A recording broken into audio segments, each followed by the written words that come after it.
দর্শক চ্যানেলে আপনাদের স্বাগতম। আমি রয়েছি শিল্পাঞ্চল আশুলিয়ার বিদ্যুৎ কাঁচা বাজারে। আমার আহ, এই মুহূর্তের খবর যদি একটু অস্বস্তির খবর জানাতে চাই, যে কাঁচা বাজার এবং নিত্যপণ্য যে পণ্য রয়েছে সেই বাজারগুলোতে কিন্তু একটু অস্বস্তি একটি পরিবেশ তৈরি হয়েছে।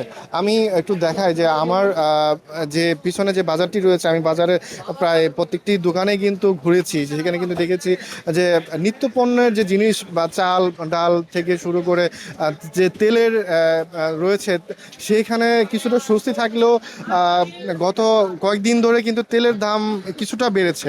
তবে এই তেল ভোজ্য তেল হিসেবে যে নিত্য পণ্য রয়েছে সেটির দাম বেড়েছে, তবে ডাল এবং চালের দাম কিন্তু কমেছে। তবে একটু স্বস্তি খবর হচ্ছে মাছের বাজারটা কিন্তু একটু স্থিতিশীল রয়েছে। তবে এই স্থিতিশীল থাকার কারণ হিসেবে তারা বলছেন যে কিছুদিনের যে স্টক ছিল তারা তারা সংরক্ষণে রেখেছিলেন, সেজন্য কিছুটা দাম হয়তো বা কিছুটা স্থিতিশীল রয়েছে। তবে দাম বাড়ার একটা আশঙ্কা তার আশঙ্কার খবরটা কিন্তু তারা আমাদেরকে জানিয়েছে। তারা বলছেন যে এই মুহূর্তে আসলে তেল সংকটের কারণে যে উত্তরবঙ্গ থেকে বা দক্ষিণবঙ্গ থেকে যে মাছের যে যোগান, সেই মাছের যোগানটা কিন্তু সঠিকভাবে হচ্ছে না বলেই এই মাছের দামটা কিন্তু বৃদ্ধি পেতে পারে বলে তারা আশঙ্কা করছেন। তবে যদি আমরা জানাই যে এই গত এক সপ্তাহ ধরে কিন্তু যে মাছের যে দাম রয়েছে, আমরা সেটি কিন্তু অনেকটাই একই রকম রয়েছে।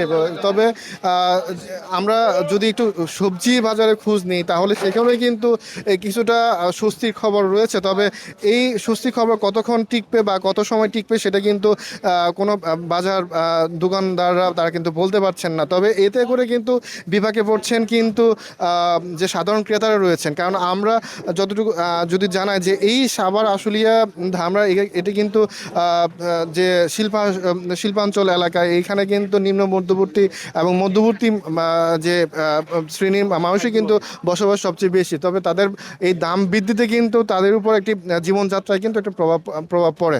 তবে তারা আমাদেরকে জানিয়েছে যে এই গত এক সপ্তাহ ধরে হচ্ছে দামের এই তারতম্যের কারণে কিন্তু অনেকটাই তারা বাজারে আসছেন না, ক্রেতা শূন্য বলা চলে বাজারগুলোতে। তবে এই বাজার স্থিতিশীল রাখতে যে চেষ্টা, তারা বলছেন যে সঠিকভাবে যে মনিটরিং বা ম্যানেজমেন্ট যদি ঠিকঠাক রাখা যেতে পারে তাহলে হয়তোবা এই কাঁচা বাজারের দাম হয়তোবা কিছুটা স্থিতিশীল রাখা যাবে। তবে আমরা বেশ কিছু ক্রেতা এবং বিক্রেতার সাথে কথা বলেছিলাম, তারা আমাদেরকে বলেছে যে এই সরকারের পক্ষ থেকে যদি বাজার মনিটরিংটা যদি সঠিকভাবে পালন করে তাহলে হয়তোবা এই স্থিতিশীল রাখা যেতে পারে। তবে আরেকটু তথ্য একটু জানাই, যদি গত এক সপ্তাহ ধরে কিন্তু এই সবজি বাজারে আমরা খোঁজ রেখেছিলাম, সেখানে কিন্তু যে বেগুনের দাম ছাড়াও কিন্তু অন্যান্য সবজি রয়েছে সেগুলোর দাম বৃদ্ধি পেলেও কিন্তু গত 2-3 দিন ধরে কিন্তু সেই দাম কিন্তু কিছুটা কমেছে। তবে বেড়েছে শসা সহ কিছু যে মৌসুমি সবজি রয়েছে, যেমন টমেটো বা এই করলা, সেগুলোর দাম কিন্তু কিছুটা বৃদ্ধি পেয়েছে। সাভার আশুলিয়া পল্লী থেকে এই ছিল সর্বশেষ।